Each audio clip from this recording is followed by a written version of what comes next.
சொல்லுறேன், அண்ணாளக்காக்கு குழந்தை இல்லையா?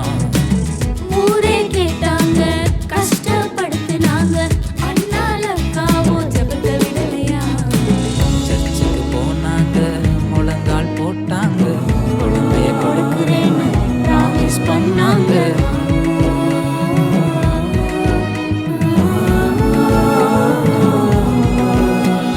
ஜெபத்துக்கு இயேசுவும் பதில் சொன்னாரு. அட சாமுவேல கொடுத்துதான் மகிழ வச்சாரு. நீயோ தினமும் பிரேயர் பண்ணணும், உன்னை பிரேயர் லீடரா இயேசு பார்க்கணும். அட நானும் பார்க்கணும், என்ன நீயும் பார்க்கணும், இந்த ஊரே பார்க்கணும்.